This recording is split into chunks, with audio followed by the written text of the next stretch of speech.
Number of hybrid orbital calculate করার জন্য দুটো মেথড আছে। কি কটা মেথড আছে? মেথড ওয়ান কি বলছে, দুটো মেথড। মেথড ওয়ান কি বলছে? মেথড ওয়ান হচ্ছে number of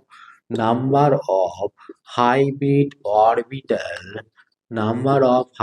orbital is equal to number of sigma bond plus কি বলছে, number of lone pair of electron. কি বললাম?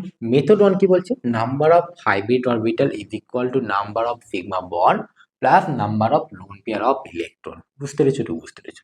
মেথড টু কি আছে? মেথড টু হচ্ছে কি, number of hybrid orbital is equal to half into valence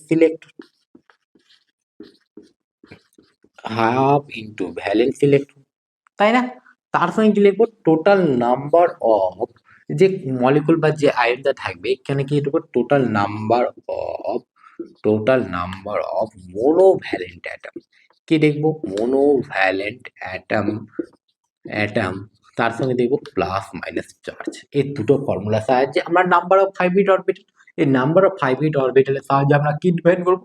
মানে hybridization define করবো, যে কি হাইব্রিডাইজেশন হবে, তাই না? এবার দেখো আগে প্রথম বুঝো প্লাস কখন দিব, মাইনাস কখন দিব, তাই না? এবার ভাবো, এ যখন এর এ কটা ইলেকট্রন, ধরো এক্স ইলেকট্রন আছে, কটা ইলেকট্রন আছে বলো? X electron. যখন এ মাইনাস হবে তখন কটা ইলেকট্রন থাকবে বলো? এক্স প্লাস ওয়ান হবে না? তাহলে বুঝে নিয়েছো, যে অ্যানায়ন থাকে তাহলে কি লিখবো? প্লাস। কত অ্যানায়ন, তাই না? যদি এ প্লাস থাকে তাহলে কটা ইলেকট্রন থাকবে বলো? এক্স মাইনাস ওয়ান ইলেকট্রন থাকবে, তাই না? এটুকু বুঝতে পেরেছি? এবার চলো, বুঝতে পেরেছো? এবার দুটো মেথডের সাহায্যে আমরা কি করবো, কিন্তু এটা যখন করবো যে number of sigma bond plus number of lone pair, এটা করতে গেলে তোমাকে একটু অ্যাডভান্স লেভেলে যেতে হবে। মানে অ্যাডভান্স লেভেলে তোমাকে ভালো এই ব্যাপারে তোমাকে কনসেপ্ট ক্লিয়ার থাকতে হবে, যে আমি দেখে বলে দেবো যে এটা স্ট্রাকচার হবে, এটার নাম্বার অফ সিগমা বন্ড হবে, এটা নাম্বার অফ লোন পেয়ার, সহজে হয়ে যাবে। কিন্তু এটা ফর্মুলা, এই ফর্মুলাটা তুমি একটু জানলেই পেরে নিবা। তাহলে আমরা মেথড টু এর সাহায্যে নির্ণয় করবো, তারপর মেথড ওয়ান করবো।